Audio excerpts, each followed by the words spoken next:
बिस्मिल्लाहिर्रहमानिर्रहीम। स्टार्ट करते हैं कैटजन के चैप्टर 43 की पार्ट 3 की वीडियो को। पार्ट 1 की वीडियो में हमने पेनिसिलिन डिस्कस किए थे, पार्ट 2 की वीडियो में सेफ्लास्पोलिन डिस्कस किए थे, और अब हमने पार्ट 3 की वीडियो में बाकी सारे चैप्टर 43 के ड्रग्स को डिस्कस करना है, यानी बाकी सारे सेल वॉल इनहिबिटर्स हम इस पार्ट में डिस्कस करेंगे। पहला ड्रग ग्रुप है यहाँ पे monobactam.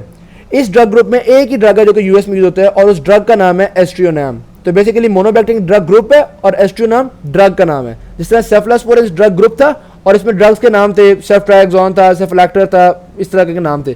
Very similarly penicillin drug group था, उसमें ड्रग के नाम थे नेफेसिलिन, मेथिसिलिन, पेनिसिलिन जी, पिप्रासिलिन, टाकासिलिन, ये सारे ड्रग के नाम थे। ठीक है, तो यहाँ पे ग्रुप का नाम है मोनोबैक्टम और उसमें ड्रग है एस्ट्रियोनाम। इसी तरह आगे इसका ग्रुप का नाम है कार्बेपेनम्स, लेकिन इसमें ड्रग कौन कौन से होते हैं? इमीपेनम, डोरीपेनम, मीरोपेनम, एटापेनम। खैर नहीं, उस पर बाद में जाते हैं। अभी हम आते हैं इसी पे मोनोबैक्टम्स पे। मोनोबैक्टम में एक ही ड्रग है एस्ट्रियोनाम। मैकेनिज्म ऑफ एक्शन इसका सिमिलर है, पेनिसिलिन बाइंडिंग प्रोटीन पे अटैच होता है, जिस तरह पेनिसिलिन भी अटैच हुए थे, सेफ्लास्पोलिन भी अटैच होते हैं, वही इसका भी मैकेनिज्म ऑफ एक्शन है। जाहिर बात है जब पेनिसिलिन बाइंडिंग प्रोटीन पे अटैच होगा तो ट्रांसपेप्टिडेशन को इनहिबिट करेगा, जिससे सेल वॉल सिंथेसिस इनहिबिट हो जाती है, सेल वॉल वीक बन जाती है।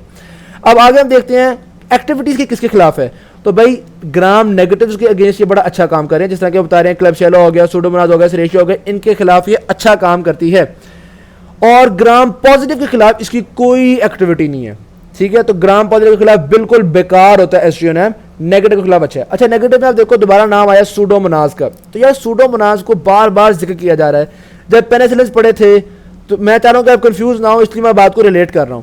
जब पेनिसिलिन पढ़े थे तो वहां भी हमने कहा था भी खास तौर पे ये एंटी सूडोमोनल पेनिसिलिन कहलाती थी, ताकि सूडोमोनास के खिलाफ काम कर सकें। जब हमने सेफ्लास्पोलिन पढ़े तो सेफ्लास्पोलिन में थर्ड जनरेशन सूडोमोनास के खिलाफ काम करती है और फोर्थ जनरेशन सूडोमोनास के खिलाफ काम करती है। अब हम कह रहे हैं एस्ट्रियोनाम ये भी सूडोमोनास के खिलाफ काम करती है, कार्बेपेनम्स ये भी सूडोमोनास के खिलाफ काम करते हैं। तो भाई सूडोमोनास का अगर आ गया तो सूडोमोनास में देते कौन सा है? तो फर्स्ट लाइन तो इसमें यही होती है कि अमाइनोग्लाइकोसाइड्स के साथ हम पिप्रासिलिन और टाकासिलिन दे दें, पेनिसिलिन दे दें। ठीक है, ये बात मुझे कहां से पता चली? आपको भी पता चल सकती है बिग कैटजन के उसी टेबल से। ये वाला टेबल है 51.1, इसमें देखते हैं सूडोमोनास एरिजिनोसा। फर्स्ट लाइन इसमें क्या आ गई? Anti pseudomonal penicillin. ठीक है, और फिर सेकंड लाइन में आपके पास ये जो आपने सेफिपाइम, सेफ्टाजिडाम यानी कि सेफ्लास्पोलिन हो सकती हैं। फिर इसी तरह से सेकंड लाइन में कार्बेपेनम्स जो भी हमने पढ़ने हैं, डोरीपेनम, मीमीपेनम वगैरह। फिर इसी तरह से सेकंड लाइन में ये एस्ट्रियोनाम प्लस अमाइनोग्लाइकोसाइड्स। ठीक है, तो ये चीज भी देखने को मिल रही है कि सूडोमोनास में अक्सर हम अमाइनोग्लाइकोसाइड्स मिला कर देते हैं। याद है पेनिसिलिन के साथ भी अमाइनोग्लाइकोसाइड मिला के दी थी, अब दोबारा हम एस्ट्रियोनाम के साथ भी अमाइनोग्लाइकोसाइड्स मिला के दे रखे हैं। तो यहाँ पे उन्होंने बात लिखी हुई भी है कि साइनर्जिस्टिक विद अमाइनोग्लाइकोसाइड्स, तो अमाइनोग्लाइकोसाइड मिला के दें तो बड़ा अच्छा फायदा होता है। उसके अलावा एस्ट्रियोनाम में बैक्टीरियसिडल है, जिस तरह ये भी बैक्टीरियसिडल था, पेनिसिलिन में बैक्टीरियसिडल थी। अगर हम इसकी आ जाएं फार्माकोकाइनेटिक्स की तरफ, तो फार्माकोकाइनेटिक्स में आपको पता है हमने आदमी को डिस्कस करना होता है। एडमिनिस्ट्रेशन ये पार एंट्रल दी जाती है, इंजेक्शन की फॉर्म में दी जाती है। ज़्यादातर सेफ्लास्पोलिन पार एंट्रल दिए थे और ज़्यादातर पेनिसिलिन भी।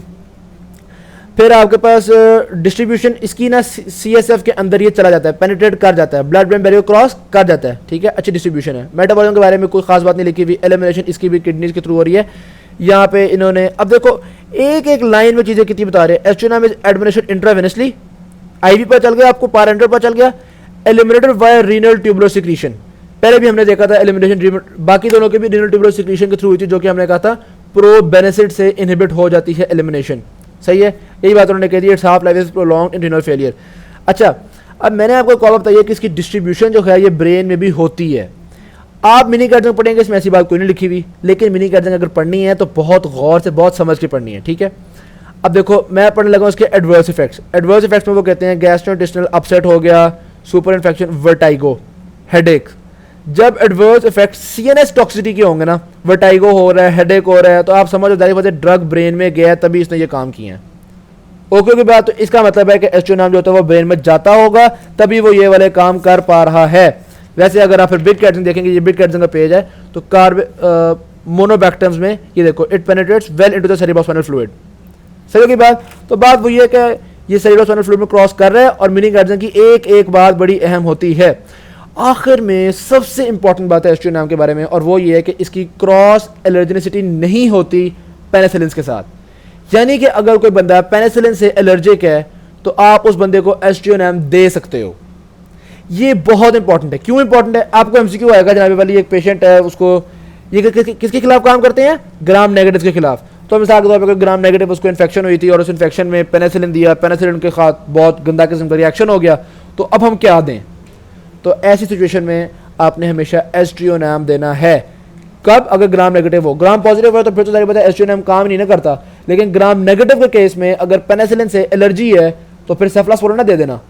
सेफलास्पोरिन कभी भी हम पेनिसिलिन से एलर्जिक पेशेंट को नहीं देते, एस्ट्रियोनैम देते हैं। तो इसके बारे में जो सबसे इंपॉर्टेंट बात है वो ये कि एस्ट्रियोनैम की क्रॉस एलर्जिसिटी बहुत थोड़ी होती है, पेनिसिलिन के साथ ना होने के बराबर होती है।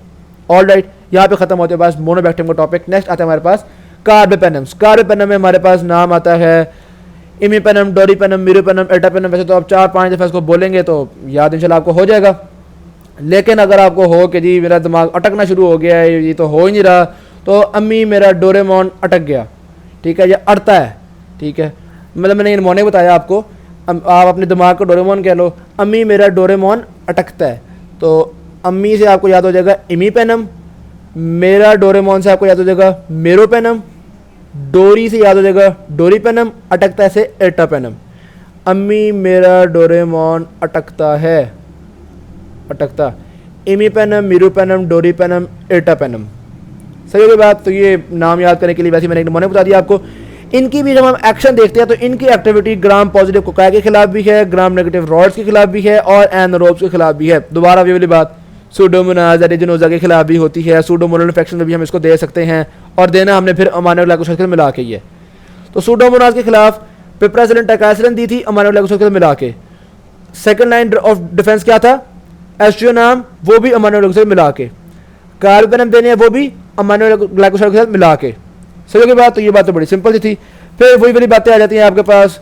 आदमी अगर हम इसकी भी डिस्कस कर लें तो एडमिनिस्ट्रेशन इसकी भी पारेंटरली है, इंट्राविनस ही देते हैं हम, डिस्ट्रीब्यूशन इसकी भी सेरेब्रोस्पाइनल फ्लूइड में इसने क्रॉस कर जाना है, क्योंकि इसकी भी टॉक्सिसिटी में आप सीएनएस टॉक्सिसिटी देखोगे, सीजर्स वगैरह देखोगे। सही के बाद मेटाबॉलिज्म इसका इंपॉर्टेंट है, डिस्कस करते हैं। एलिमिनेशन इसकी भी किडनी की थ्रू हो रही है। मेटाबॉलिज्म भाईजान बात यह है कि यहाँ पे आपके एक बड़े प्यारे से मोहतरम है जिनका नाम है इमीपेनम। ये इमीपेनम भाई ना रीनल डिहाइड्रोपेप्टिडेज 1, रीनल डिहाइड्रोपेप्टिडेज 1 इमीपेनम साहब को तोड़ देते हैं, मेटाबोलाइज कर देते हैं, ठीक है। तो इसका मतलब है कि इमीपेनम किडनी में मेटाबोलाइज हो जाएगा। तो यार इस तरह तो बेचारे इमीपेनम काम ही नहीं कर सकेगा, तो फिर हम क्या करें? हम इस मेटाबॉलिज्म को रोकने के लिए इमीपेनम के साथ एक और ड्रग देते हैं जिसका नाम है सिलास्टैटिन, ठीक है। तो यूजुअली इमीपेनम का सिलास्टैटिन के साथ कॉम्बिनेशन दिया जाता है, हम कहते हैं इमीपेनम सिलास्टैटिन या किलास्टैटिन, आप जैसे भी इसको प्रोनाउंस कर लें। इमीपेनम सिलास्टैटिन का कॉम्बिनेशन दिया जाता है, क्योंकि अगर आपसे पूछे कि सिलास्टैटिन क्यों देते हैं साथ, तो जवाब ये क्योंकि अगर अकेला इमीपेनम देंगे तो वो जल्दी मेटाबोलाइज हो जाएगा रीनल डिहाइड्रोपेप्टिडेज 1 से, ओके। और जब ये हाइड्रोलाइज हो जाता है यानी कि ब्रेकडाउन हो जाता है, तो इमीपेनम के जो प्रोडक्ट्स होती हैं वो भी थोड़ी नुकसानदेह होती हैं, पोटेंशियली नेफ्रोटॉक्सिक्स होती हैं। तो एक तो नुकसान ये हुआ कि जो हमने इमीपेनम दिया वो ज़्यादा ब्लड में रह नहीं सका, हाफ लाइफ कम हो गई, और दूसरा नुकसान ये हुआ कि इमीपेनम टूट के ऐसी प्रोडक्ट्स बन गया जो हमारे लिए टॉक्सिक थी, ठीक है। तो बहुत ज़रूरी है इमीपेनम को टूटने से रोकना, ओके बात। एडवर्स इफेक्ट्स की बात की जाए तो जैसा कि मैंने को पहले बताया सीएनएस टॉक्सिसिटी होती है, तो वो बता रहे हैं इमीपेनम जो होती है वो वैसे तो स्किन रैश कॉज कर रहा है, जीआई डिस्ट्रेस कॉज कर रहा है, ये सारा कुछ कॉज कर रहा है, लेकिन हाई प्लाज्मा लेवल्स पे सीएनएस टॉक्सिसिटी भी कॉज करता है। सही हो गया। मीरोपेनम निस्बतन कम सीएनएस टॉक्सिसिटी कॉज करेगा, और मीरोपेनम के खिलाफ ये रीनल डिहाइड्रोजनेज भी इतना अच्छा काम नहीं, डिहाइड्रोपेप्टिडेज भी इतना अच्छा काम नहीं करता, तो मीरोपेनम निस्बतन थोड़ा बेहतर है। एटापेनम जो कह रहे हैं वो कह रहे हैं इसकी हाफ लाइफ सबसे अच्छी होती है, बहुत हाफ लाइफ होती है, लेकिन फिर ये अटकता है, जाहिर सी बात है। तो मैंने आपको अटकने से याद करवाया, तो जब इंजेक्शन लगाते हैं तो इंजेक्शन अटक जाता है, इंजेक्शन से पेन भी होती है, इरिटेशन भी होती है, तो जाहिर बात है अटक जो गया। सही होगी बात। वो तो एटापेनम इतनी कोई मज़ेदार चीज़ नहीं है, हाफ लाइफ सिर्फ लंबी है, इसकी एक्टिविटी भी इतनी अच्छी नहीं होती, ना सूडोमोनास के खिलाफ इतनी अच्छी एक्टिविटी है, ना इसकी वो एंटरकोका के खिलाफ इतनी अच्छी एक्टिविटी है, तो ऊपर से अटकता भी है। तो रहने दो, बस एक बात है कि हाफ लाइफ सबसे लंबी है। अगर वो पूछे सबसे लंबी हाफ लाइफ किस कार्बेपेनम की होती है, तो आंसर है एटापेनम, लेकिन ये कोई बहुत ज़्यादा इंपॉर्टेंट बात नहीं है। इंपॉर्टेंट बात ये है कि आप इमीपेनम को सिलास्टैटिन के साथ कॉम्बिनेशन में देते हो, और दूसरी इंपॉर्टेंट बात ये है कि अगर कोई बंदा पेनिसिलिन से एलर्जिक है तो आपने उसको कार्बेपेनम्स नहीं देने। पेनिसिलिन से एलर्जिक को ना सेफ्लास्पोरिन देते हैं, ना कार्बेपेनम देते हैं, सिर्फ मोनोबैक्टम देते हैं। सही होगी बात। तो यहाँ पर उन्होंने बताया पार्शियल क्रॉस एलर्जिसिटी होती है। यहाँ पे आता है बीटा लैक्टमेज इनहिबिटर्स। इन ड्रग्स के बारे में थोड़ी सी बात मैंने पहले भी की थी यहाँ पे, जब हमने पेनिसिलिन डिस्कस किए थे। हमने कहा था भाई पेनिसिलिन की अक्सर रेजिस्टेंस ऐसे डेवलप हो जाती है कि अब पेनिसिलिन आता है और पेनिसिलिन बाइंडिंग प्रोटीन पे लग जाता है, ठीक, लेकिन बैक्टीरिया कुछ सिक्योरिटी गार्ड्स प्रोड्यूस कर देता है। ये सिक्योरिटी गार्ड्स क्या करते हैं, पेनिसिलिन को आगे लगने नहीं देते, ठीक है, पेनिसिलिन को तोड़ देते हैं। इन सिक्योरिटी गार्ड्स को हमने कहा था बीटा लैक्टोमेसेस। तो हम बड़े तंग आए हुए हैं कि यार हम ड्रग देते हैं लेकिन बैक्टीरिया ने सिक्योरिटी गार्ड डेवलप कर दिया है, क्या करें। हम कहते हैं अब कुछ ऐसा करो कि वो जाके सिक्योरिटी गार्ड को मार दे। ठीक है, तो कुछ ड्रग्स होते हैं जो कि बीटा लैक्टोमेसेस को इनहिबिट करते हैं, उन ड्रग्स को हम नाम देते हैं बीटा लैक्टोमेस इनहिबिटर्स। इसमें हमारे पास 3 नाम जो इंपॉर्टेंट आपने याद रखने हैं, क्लेवुलानिक एसिड, सेल्बैक्टम और टेजोबैक्टम। वैसे तो आपके पास और भी बहुत सारे होते हैं, अगर आपने बिग कार्डों से याद करने हो तो मैं आपको कुछ और नाम भी बता देता हूँ। एक होता है एवीबैक्टम, मैं दोबारा व्हाइट बोर्ड पे इसको ड्रॉ भी कर देते हैं ताकि कुछ आपको, ये देखो जी, एक होता है आपके पास एवीबैक्टम, ठीक है। फिर इसी तरह से एक होता है वेबरबैक्टम, फिर एक होता है रिलेबैक्टम। सही हो गई बात। तो अगर आपने किसी को डिप्रेस करने के लिए ज़्यादा नाम याद कर रहे हो तो आप ये वाला नाम भी याद कर सकते हैं, स्टूडेंट्स को डिप्रेस करने के लिए या टीचर को इम्प्रेस करने के लिए। ठीक है, एवीबैक्टम, वेबरबैक्टम और रिलेबैक्टम। ऑलराइट जी, अब जनाब इनका काम सीधी सी बात है बीटा लैक्टोमेस को इनहिबिट कर देना। लेकिन यहाँ पे अगर आपने कुछ और बातें याद करनी है तो मैं आपको बता देता हूँ। ये जो बीटा लैक्टोमेस होते हैं ना, यानी सिक्योरिटी गार्ड्स, ये कुछ किस्मों के होते हैं। कुछ होते हैं बड़े तगड़े सिक्योरिटी गार्ड्स और कुछ होते हैं ज़रा हल्के सिक्योरिटी गार्ड्स। जो तगड़े सिक्योरिटी गार्ड्स होते हैं ना, उनके खिलाफ हम आमतौर पर काम मतलब ये इतना अच्छा काम नहीं कर पाते क्योंकि सिक्योरिटी गार्ड्स बहुत तगड़े हैं। जो होता है ना क्रोमोसोमल बीटा लैक्टोमेसेस, वो बड़े को पक्के सिक्योरिटी गार्ड होते हैं, उनको हमने कैटेगराइज भी किया है। यहाँ पे आप देख सकते हो, वो होते हैं क्लास सी बीटा लैक्टोमेसेस। ठीक है, क्लास सी बीटा लैक्टोमेसेस के खिलाफ इतना अच्छा काम नहीं करते। क्लास सी बीटा लैक्टोमेसेस कौन बना रहा है? एंटेरोबैक्टर बनाता है, सूडोमोनास बनाता है और सीरेशिया बनाता है। सही होगी बात? अच्छा जी, ऑलराइट। हाँ, जो क्लास ए बीटा लैक्टोमेसेस होते हैं, इन सिक्योर ये बड़े कमजोर सिक्योरिटी गार्ड्स हैं, तो इनको हम मार लेते हैं। बीटा लैक्टोमेस इनहिबिटर्स इनके खिलाफ बड़ा अच्छा काम करते हैं। तो क्लास ए बीटा लैक्टोमेसेस कौन कौन से हैं, यहाँ पे नाम आए, मतलब क्लास ए बीटा लैक्टोमेसेस कौन कौन प्रोड्यूस कर रहा होता है। ये देखो, गोनोकोकाई, यहाँ पे उन्होंने नेजेरिया, गोनोरिया का, ये एक ही बात होगी। Gonococci, streptococci, E coli, Haemophilus influenza. ठीक होगी बात। तो ये जो क्लास ए और क्लास सी वाली बात है ना, ये बिग कैटजिंग में लिखी हुई है, लेकिन मिनी कैटजिंग में ये जरूर बताया हुआ है कि भाई इन के बीटा लैक्टोमेसेस कमजोर हैं और इन के बीटा लैक्टोमेसेस बड़े अच्छे होते हैं। सही, तो कमजोर वालों के खिलाफ इनहिबिटर अच्छा काम करेगा और जिनके बीटा लैक्टोमेसेस अच्छे हैं, यानी कि क्रोमोसोमल हैं, उनके खिलाफ फिर हमारे ये इनहिबिटर जितना कोई खास काम कर नहीं पाते। यहां तक कंप्लीट होता है हमारे पास बीटा लैक्टम ड्रग्स। तो 4 बीटा लैक्टम ड्रग्स थे, एक पेनिसिलिन, एक सेफ्लास्पोरिन, एक मोनोबैक्टम्स और एक कार्बापेनम्स। ठीक है, ये सारे आपके पास बीटा लैक्टम ड्रग्स थे। बाकी जो सेल वॉल इनहिबिटर्स हैं वो बीटा लैक्टम नहीं है, यानी कि उनके रिंग के, उनके स्ट्रक्चर के अंदर बीटा लैक्टम रिंग नहीं होता, हैं वो भी सेल वॉल इनहिबिटर्स ही। ठीक है जी, इसमें आता है हमारे पास सेरेफेरस, वैंकोमाइसिन। अब बीटा लैक्टम के अलावा जो नॉन बीटा लैक्टम है ना, ये सारे नॉन बीटा लैक्टम है, इनमें सबसे इंपॉर्टेंट है वैंकोमाइसिन। अगर मैं इस चैप्टर की आपको इंपॉर्टेंस की तरतीब बताऊं ना तो वो इस तरह से, सबसे ज्यादा इंपॉर्टेंट है पेनिसिलिन, सेफ्लास्पोरिन, नंबर 2 पे इंपॉर्टेंट है वैंकोमाइसिन, फिर नंबर 3 पे, फिर बाद में उसके बाद इंपॉर्टेंट हो जाते हैं आपके पास ये एस्ट्रोनाम और ये कार्बापेनम्स। ठीक है, और फिर इंपॉर्टेंट होता है डेप्टोमाइसिन, और ये जो बाकी 3 है ये तो बहुत ही थोड़े इंपॉर्टेंट है, बहुत ही कम इंपॉर्टेंट है।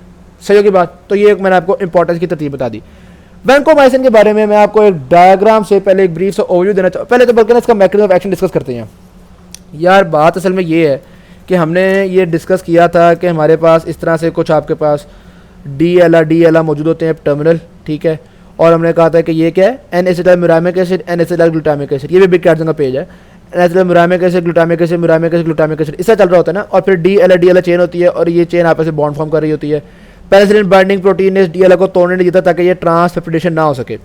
वैंकोमाइसिन क्या करता है, ये यहाँ पे आके लग जाता है ऐसे, ये जो DL है ना, इसके ऊपर अटैच हो जाता है, इससे बड़ी मोहब्बत है इसको। तो DL पे आके वैंकोमाइसिन अटैच हो जाता है, और जब इस पे अटैच हो जाता है तो फिर ये ट्रांसपेप्टिडेशन भी इनहिबिट होती है, और ये जो चेन लंबी से लंबी हुई जा रही थी, N-एसिटाइल ग्लूटामिक एसिड, मुरामिक एसिड, ये जो लंबी से लंबी हुई जा रही थी, इसको भी इनहिबिट करता है। तो ये ट्रांसपेप्टिडेशन को भी इनहिबिट करता है और ट्रांसग्लाइकोसाइलेशन को भी इनहिबिट करता है। ये जो आपस में लंबी हो रही है उसको कहते हैं ट्रांसग्लाइकोसाइलेशन, और इसको ट्रांसपेप्टिडेशन। तो दोनों चीज़ों को इनहिबिट कर रहा है। और कमाल बात यह है कि वैंकोमाइसिन की साइट फर्क हो गई है। पहले जितने पढ़े हमने वो सारे पेनिसिलिन बाइंडिंग प्रोटीन पर लग रहे थे। ठीक है, तो अगर एक बैक्टीरिया की पेनिसिलिन बाइंडिंग प्रोटीन मॉडिफाइड हो गई है तो वो बैक्टीरिया इन सबको चकमा दे सकता है, इन सबको धोखा दे सकता है। लेकिन वैंकोमाइसिन भाई तो लगे ही कहीं और है। तो पेनिसिलिन बाइंडिंग प्रोटीन से तो वैंकोमाइसिन का ताल्लुक ही कोई नहीं। तो इसका मतलब है वैंकोमाइसिन जो है ये उनके खिलाफ अच्छा काम कर सकेगा जो पहले रेजिस्टेंट थे। तो जो आपके पास मेथिसिलिन रेजिस्टेंट होते हैं उनके खिलाफ वैंकोमाइसिन अच्छा काम कर लेता है। सही बात। मेथिसिलिन रेजिस्टेंस के खिलाफ। अब मेथिसिलिन रेजिस्टेंस कौन सा? मरसा। मेथिसिलिन रेजिस्टेंस स्टेफ ऑरियस जो हमने डिस्कस किया था उसके खिलाफ वैंकोमाइसिन अच्छा काम करता है। अब मैं एक डायग्राम आपको दिखाना चाहूंगा, उस डायग्राम से शायद कुछ बातें मैं आपको याद करवा सकूं। ये एक डायग्राम देखिएगा आप। अच्छा जी, इस डायग्राम में सबसे पहले तो मैंने ये वैन बनाई हुई है। वैन से आपको क्या बात याद होनी चाहिए कि भाई वैंकोमाइसिन का जिक्र हो रहा है, ठीक। उसके बाद आपको मैं दिखाता हूँ कि ऊपर लिखा हुआ है मरसा। इसे को क्या पता होना चाहिए कि ये मेथिसिलिन रेजिस्टेंट स्टेफ ऑरियस में हम ये देते हैं, वैंकोमाइसिन देते हैं। अच्छा, अब इसकी तस्वीरें जो अंदर बनी हुई है ना, इसमें मैंने आपको बताई हुई है टॉक्सिसिटीज़। पहले तो बल्कि मैकेनिज्म ऑफ एक्शन देख लो ना, डी एला टर्मिनल डी एला पे अटैच होता है आपका वैंकोमाइसिन और अटैच होकर ट्रांसग्लाइकोसाइलेशन वगैरह को रोकता है। तो मैंने देखो ये जो वैन जिस रोड पे जा रही है ना, वो रोड आपके पास एला रोड है, एला एला एला एला एला एला। क्या तो बात समझ में आ गई? अच्छा, फर्दर मैं आपको चीज़ दिखाता हूँ। इस रोड में आप देख सकते हैं कि ये बंदा जो है ना, इसका नाम है रॉन वीजली, हैरी पॉटर का कैरेक्टर है ये, ठीक है। तो मैंने यहाँ पे रॉन बनाया हुआ है, RON, रॉन वीजली। इसकी मैं टॉक्सिटी बता रहा हूँ अब आपको। वैंकोमाइसिन की टॉक्सिटी स्टडी कर रहे हैं। R stands for red man syndrome, O stands for ototoxicity, N stands for nephrotoxicity. Ototoxicity कान खराब, नेफ्रोटॉक्सिटी किडनी डैमेज, और रेड मैन सिंड्रोम होता है कि जब हम इंजेक्शन देते हैं तो बंदे के अंदर एलर्जी, हिस्टामीन्स की वजह से वो जनाब रेड होना शुरू हो जाता है और पूरी बॉडी में फ्लशिंग होना शुरू हो जाती है। ये वाले काम शुरू होते हैं, इसको कहते हैं रेड मैन सिंड्रोम, ठीक। तो रॉन वीजली, अगर आप कहते हैं कि नहीं पिक्टोरियल चीज़ों से याद होगा, तो मैंने ऊपर एक रेड कलर का मैन बना दिया ताकि आपको याद हो जाए। उसके अलावा ये बच्चे को भी शर्ट रेड बनाई हुई है, वैन रेड बनाई हुई है, सब कुछ रेड कर दिया मैंने कि रेड मैन सिंड्रोम ना भूलना। बड़ा इंपॉर्टेंट है कि vancomycin red man syndrome cause करवाता है, टॉक्सिटी है इसकी। ऑलराइट, उसके अलावा अगर आप फिर भी भूल रहे हैं, ये ओटोटॉक्सिटी से लिख देते तो बच्चे ने कानों पे हाथ रखा हुआ है ताकि आपको याद रह जाए ओटोटॉक्सिटी। फिर इसी तरह से यहाँ पे आप देख सकते हैं नेफ्रोटॉक्सिटी याद करवाने के लिए यहाँ पे मैंने एक खिड़की में 2 किडनीज को बिठा दिया है। यहाँ तक बात समझ में आ गई? टॉक्सिटी आपको याद समझ में आ जानी चाहिए। उसके अलावा ये रॉन को ऐसा लग रहा है कि जैसे पसीने आए हुए हैं यार बेचारे को, तो ये चिल्स और फीवर वगैरह भी होता है। फीवर के ट्रीटमेंट के लिए हम इसको टीका लगा रहे हैं। टीके से आपको याद होना चाहिए कि फ्लेबाइटस यानी कि इंजेक्शन के साथ जो ब्लड वेसल सूज वगैरह जाती हैं, फ्लेबाइटस वगैरह भी आपकी टॉक्सिसिटी होती है वैंकोमाइसिन की। जैसे बाकी सारे बैक्टीरियासाइड थे, वैंकोमाइसिन भी बैक्टीरियासाइड होता है। अच्छा, वैंकोमाइसिन का रूट ऑफ एडमिनिस्ट्रेशन क्या होता है? ये भी पार एंट्रल ही होता है, ये भी इंजेक्शन के थ्रू ही लगाया जाता है। IV हो सकता है, IM हो सकता है, ये वो हो सकते हैं। सही होगी बात? अच्छा जी, अब हम स्पेक्ट्रम ऑफ वैंकोमाइसिन देखते हैं कि वैंकोमाइसिन किस किस सिचुएशन में दिया जाता है। सबसे इंपॉर्टेंट यूज ऑफ वैंकोमाइसिन मैंने आपको बता दिया है। सबसे इंपॉर्टेंट MCQ भी वैंकोमाइसिन का यही होता है कि जनाब स्टेफ ऑरियस था, पेनिसिलिन से वो रेजिस्टेंट हो गया, या आपको पता है फिर हम मेथिसिलिन देते हैं, मेथिसिलिन से भी वो रेजिस्टेंट हो गया, तो अब हम उसको कौन सा ड्रग देंगे? आंसर होगा जी वैंकोमाइसिन। तो मेथिसिलिन रेजिस्टेंट स्टेफ ऑरियस यानी कि मरसा सबसे इंपॉर्टेंट इसका है। तो ये मैंने आपको ऊपर शो, एक तो ये आई एम सो सॉरी, ये मरसा, सही की बात। दूसरा न्यूमोकोकाई के खिलाफ भी ये काम करता है। खास तौर पे हम सेफ्ट्राइक्सोन के साथ मिला के देते हैं ताकि न्यूमोकोकाई के खिलाफ काम किया जा सके। तो ये आप देख सकते हैं मैंने निमोनिया के लिए लंग्स बनाई हुई हैं, और ये रेड मैन जो है इसने X उठाया हुआ है, कुल्हाड़ा उठाया हुआ है, ठीक है। तो सेफ्ट्राइक्सोन X के साथ मिलके इसने न्यूमोकोकाई को तबाह करना होता है। यहाँ तक बात समझ में आ गई? उसके अलावा ये जो वैन का धुआं है, ये आपको कोलोन नहीं लग रहा, कोलाइटिस वाली चीज़, इंटेस्टाइन टाइप चीज़ें लग रही, तो ये धुआं जो है ये कोलाइटिस की तरफ निशानदेही कर रहा है आपको बेसिकली। तो बात बेसिकली ये है कि क्लोस्ट्रीडियम डिफिसाइल, उसके खिलाफ भी वैंकोमाइसिन काम कर सकते हैं। अब मैं वैंकोमाइसिन के बारे में एक बड़ी इंटरेस्टिंग बात बताने लगा आपको। यार वैंकोमाइसिन ना एब्जॉर्ब नहीं होते पेट से, हम इसीलिए हम इसको पारेंटल दे रहे हैं ना। मैंने बताया तो है कि इंजेक्शन के थ्रू देते हैं, क्योंकि इसकी स्टमक में या आपकी GIT में एब्जॉर्प्शन बड़ी पुअर है। सही, तो एक तो बात आपको समझ में आ गई कि कभी भी हम वैंकोमाइसिन ओरल नहीं देते। लेकिन अगर हमने ट्रीटमेंट ही इंटेस्टाइन में करना हो, कोई इंटेस्टाइन के बैक्टीरिया को मारना हो, तो हम वैंकोमाइसिन ओरली दे देते हैं कि ठीक है वैंकोमाइसिन जाएगा और इंटेस्टाइन में रहेगा, एब्जॉर्ब तो इसने होना कोई नहीं। सही बात। तो ये जो कोलाइटिस है उसमें ये बड़ा काम का है, और ख़ास तौर पे ऐसा कोलाइटिस जो कि दूसरी एंटीबायोटिक्स की वजह से हुआ वो, जैसा कि पहले मैंने आपको बताया था पेनिसिलिन की वजह से बाज़ औक़ात ये होता है कि पेनिसिलिन ने जो आम बैक्टीरिया थे, बॉडी का माइक्रोबायोम था, उसको मार दिया। तो पेनिसिलिन सादे बैक्टीरिया को, अच्छे बैक्टीरिया को इतना मार देता है कि क्लोस्ट्रीडियम डिफिसाइल औकात से बढ़ना शुरू हो जाता है। तो वैंकोमाइसिन उसको वापस औकात में डालने के लिए आता है, बड़ा अच्छा काम करता है। सही की बात। अच्छा, एक और मैंने यहाँ पे बनाया है बास्केट बॉल, इसके टायर्स देखते हैं बास्केट बॉल की तरह के, तो बास्केट से बैसिलस, ठीक है, बैसिलस एंथ्रासिस के लिए भी वैंकोमाइसिन को यूज किया जाता है। तो वैंकोमाइसिन के यूजेस क्या क्या हैं जी? मर्सा के खिलाफ, न्यूमोकोकाई के खिलाफ, अलॉन्ग विद सेफ्ट्राइजोन, ओरली देंगे तो गोलाइटिस के खिलाफ और बैसिलस एंथ्रासिस के खिलाफ। टॉक्सिसिटी की बात की जाए तो रॉन, रेडमैन सिंड्रोम, ओ से ओटोटॉक्सिटी, एन से नेफ्रोटॉक्सिसिटी, ठीक है। उसके अलावा फ्लेबाइटिस, चिल्स, फीवर्स, ये वो चीज़ें भी होती है, लेकिन सबसे इंपॉर्टेंट ये तीन है। ये तीन आपने लिख दिए, याद होगा तो बेहतरीन बात है, कोई आपको कुछ टोकेगा नहीं। मैकेनिज्म ऑफ एक्शन DLI पे से लगना होता है। रूट, पारेंट्रल, ओके बात। तो ये वैंकोमाइसिन के बारे में मेन बातें जो है वो सारी आपको याद हो चुकी भी हैं। अच्छा, कुछ बैक्टीरिया वैंकोमाइसिन से भी रेजिस्टेंट हो जाते हैं। ओए हो, मेथिसिलिन से रेजिस्टेंट हुए थे तो हमने वैंकोमाइसिन दिए थे। वैंकोमाइसिन से रेजिस्टेंट होगा तो क्या करेंगे? तो हम उसको डेप्टोमाइसिन दे देंगे। सही होगी बात। अच्छा, लेकिन वैंकोमाइसिन से रेजिस्टेंट कैसे होते हैं? हम कहते हैं भाई वैंकोमाइसिन है DLI पे लगना है ना, तो हम डी आखिर में DLI लगाने की बजाय डी लैक्टेट लगा लेता है बैक्टीरिया। तो ये बड़ा मसला बन जाता है कि फिर DLI और डी लैक्टेट हो जाता है, तो फिर उससे DLI डी लैक्टेट बन लग गया तो जारी बात है वैंकोमाइसिन उतनी मजे से अटैच नहीं हो सकेगा। तो ये हो गई वैंकोमाइसिन की रेजिस्टेंस। सही। बाकी ये आप अगर इसको रीड कर लें, शेडो आ रहा है तो मैं थोड़ा सा पेज को उठा देता हूँ ताकि आप आराम से रीड कर सकें। ये अगर आप इन चीज़ों को रीड कर लें तो इसमें सारी वही वाली बातें लिखी हुई जो हम डिस्कस कर चुके हुए हैं, ऑलरेडी दे रहे हैं। अच्छा, वैसे बात की जाए तो वैंकोमाइसिन जो होता है वो मल्टी ड्रग रेजिस्टेंट चीज़ों में दी जाता है। खासतौर पे अब हॉस्पिटल में जब पेशेंट होते हैं उनको जब इन्फेक्शन होती है तो डर ही होता है कि किसी ऐसे बैक्टीरिया से हुई भी होगी जो कि बहुत सारे ड्रग से रेजिस्टेंट होगा। तो हॉस्पिटल सेटिंग में ये बड़ी काम की चीज़ है। और ख़ासतौर पर जो स्टेफ ऑरियस वगैरह हैं जो कि वैसे किसी चीज़ से काबू नहीं आ रहे थे, स्टेफ ऑरियस आपको पता है एंडोकार्डाइटिस भी करवाता है, तो हम कहेंगे वैंकोमाइसिन एंडोकार्डाइटिस की ट्रीटमेंट में यूज होता है। Staph aureus is the most common cause of osteomyelitis. अब ये माइक्रोबायोलॉजी की चीज़ें हैं, ये अगर नहीं भी दे में तो खैर है। तो वैसे बात बता रहा हूँ कि ऑस्टियोमाइलाइटिस के ट्रीटमेंट में भी आपका ये वैंकोमाइसिन इस्तेमाल होता है, लेकिन वैंकोमाइसिन का सबसे इंपॉर्टेंट इस्तेमाल मर्सा के खिलाफ। कुछ याद नहीं रहता तो सिर्फ इतना याद रख लेना। सही। टॉक्सिटी वाली बातें मैं आपको पहले बता चुका हूँ, ओटोटॉक्सिटी होगी, नेफ्रोटॉक्सिटी होगी, रेडमैन सिंड्रोम हो गया, तफसील से सारी बातें पहले हो चुकी हुई हैं। उसके अलावा अगर इसको हम दे दें एलोपुरिनॉल के साथ या सल्फोनामाइड्स के साथ तो ड्रेस सिंड्रोम भी हो जाता है। ये बात मेरा ख्याल है बिग कैट्स में भी नहीं लिखी हुई, मिनी कैट्स में भी नहीं लिखी हुई, तो ये भी आप नोट डाउन कर सकते हैं। Dress syndrome DRESS dress syndrome होता है अगर इसको एलोपुरिनॉल या सल्फोनामाइड्स के साथ दे दिया जाए। अब यहाँ पे गौर करना, एक लाइन में इन मोहतरम ने उसकी सारी फार्माकोकाइनेटिक्स बताई हुई है।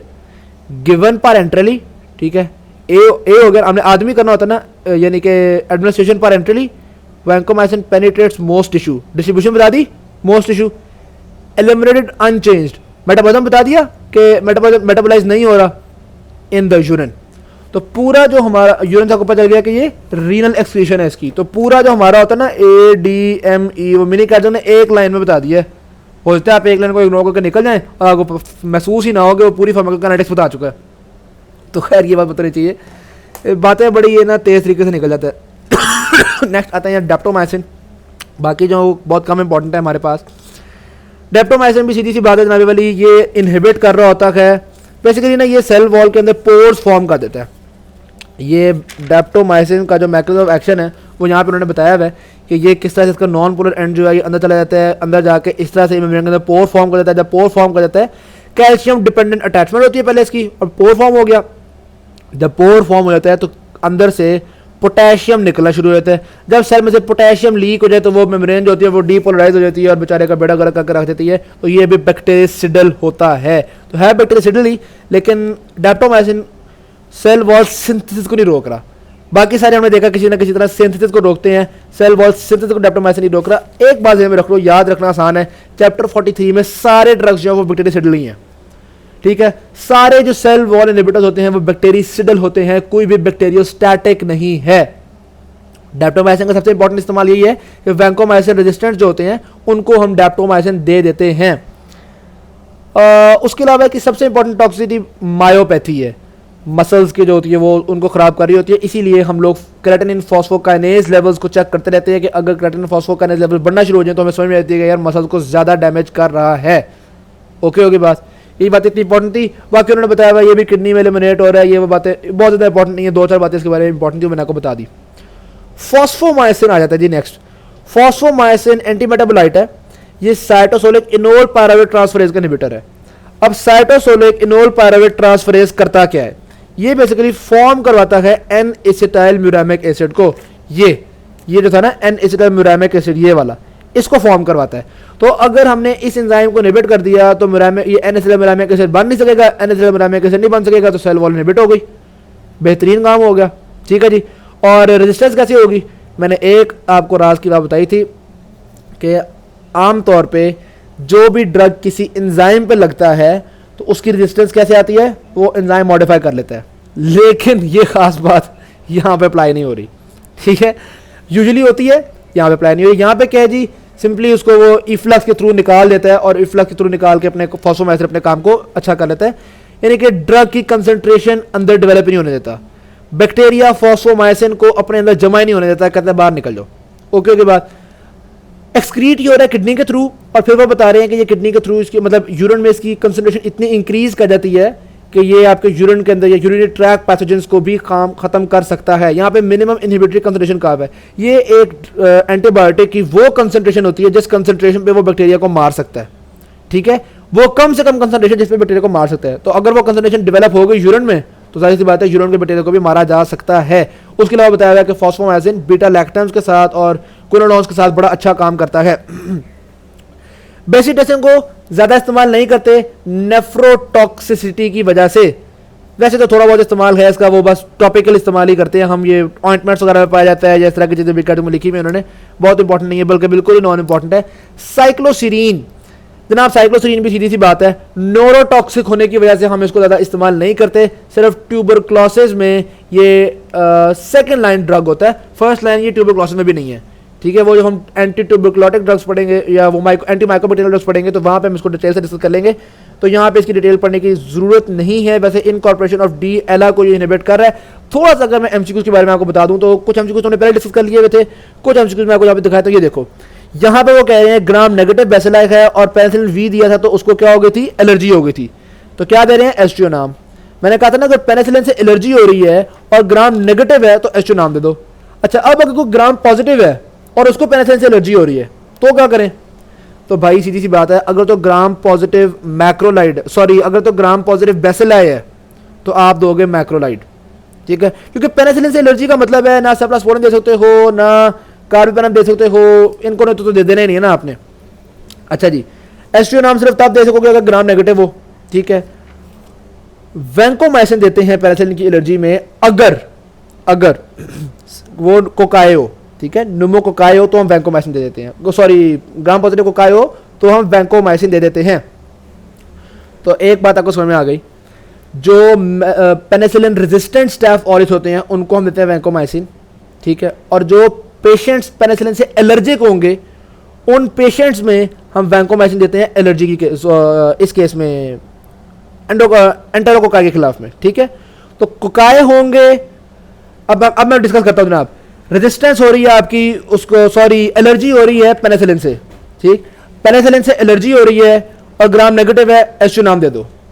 पेनिसिलिन से एलर्जी हो रही है और ग्राम पॉजिटिव बेसिलाई है, मैक्रोलाइड दे दो।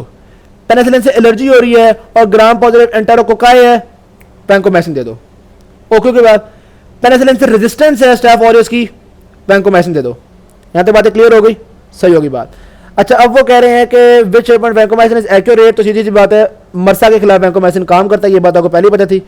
अच्छा जी, ये वाला एमसीक्यू भी एक दफा रीड कर लें, ये मैंने आपको पहले ही बता चुका हूँ। ये वाली बात मैं आपको, resistance of pneumococci to penicillin जी, न्यूमोकोकाई किस तरह से रेजिस्टेंस डेवलप करता है? तो भाई पेनिसिलिन बाइंडिंग प्रोटीन्स में चेंज आती है। अब आप कहेंगे यार बीटा लैक्टमेज प्रोडक्शन क्यों नहीं? पोरेन का स्ट्रक्चर इनहिबिट वाली तो बात है, बाकी सारी तो बातें जो इतनी, पोरेन का स्ट्रक्चर इनहिबिट हमने कहा था सिर्फ जो आपके पास सूडोमोनाज थी उसमें थी, याद है आपको? जब पेनिसिलिन की पढ़ी थी तो मैंने कहा था पोरेन स्ट्रक्चर में चेंजेस आती हैं लेकिन वो सिर्फ सूडोमोनाज में आती हैं, ग्राम पॉजिटिव में नहीं। तो ग्राम पॉजिटिव में ये वाला तो चक्कर होता ही नहीं है, इंट्रासेलुलर कम्युनिकेशन कम करना ये वाला काम है ही नहीं, डीएलआई चेंज ये तो सिर्फ वैंकोमाइसिन के चक्कर में आती है। पार्ट सी और पार्ट बी, इसमें कंफ्यूजन हो सकती है आपको। तो भाई बीटा लैक्टमेज प्रोडक्शन जो है ना वो उनमें होगी जिनमें हम बीटा लैक्टमेज इनहिबिटर दे रहे हैं। कभी आपने सुना है कि न्यूमोकोकाई के खिलाफ पेनिसिलिन काम नहीं करी तो पेनिसिलिन प्लस बीटा लैक्टमेज दे दो, इनहिबिटर दे दो? नहीं सुना ना। यार अब ये बात मुश्किल है वैसे याद करना। आई डू एग्री कि यहाँ पे उन्होंने उस तरह से मेंशन नहीं किया हुआ, थोड़ा सा रट्टा मार लो, इसकी एक्सप्लेनेशन देख लो तो वहाँ भी आपको आइडिया हो जाएगा। लेकिन वैसे आपको मैं एक बात बता रहा हूँ कि जिस तरह ये सूडोमोनास वगैरह हैं तो इनके अंदर बीटा लैक्टमेज की वजह से रेजिस्टेंस होती है, इसी वजह से हम बीटा लैक्टमेज इनहिबिटर दे रहे हैं, ठीक है। जो अच्छा एक बात तो रह ही गई, बीटा लैक्टमेज इनहिबिटर्स में कॉम्बिनेशंस, इंपॉर्टेंट कॉम्बिनेशंस मैं आपको बताने लगा हूँ जनाब। सबसे इंपॉर्टेंट कॉम्बिनेशन कौन कौन से होते हैं? पिपरासिलिन के साथ हम देते हैं टेजोबैक्टम, हमेशा, सही होगी बात, एंटी सूडोमोनल है ना। अच्छा, अमोक्सिसिलिन के साथ हम देते हैं क्लेवुलोनिक एसिड, और ये होती है आपकी ऑगमेंटिन जो आप बड़े शौक से खाते हैं। एम्पिसिलिन के साथ हम देते हैं सल्बैक्टम, सही, और टाइकारसिलिन के साथ हम देते हैं क्लेवुलोनिक एसिड। ओके बात, ये आपके पास कॉम्बिनेशन है, ये सारे हैं बीटा लैक्टमेज इनहिबिटर्स और ये सारे आपके पास मुख्तलिफ बीटा लैक्टम ड्रग्स हैं, ठीक है, मुख्तलिफ पेनिसिलिन्स हैं। वैसे सेफलोस्पोरिन्स के साथ भी हम बीटा लैक्टमेज इनहिबिटर्स देते हैं, बिग एग्जाम में कॉम्बिनेशन लिखे हुए हैं। ओके, आई होप सो कि बहुत सारी बातें डिस्कस कर लिए। Thank you very much. Video अच्छी लगी शेयर जरूर कीजिएगा, चैनल को सब्सक्राइब कीजिएगा। अल्लाह।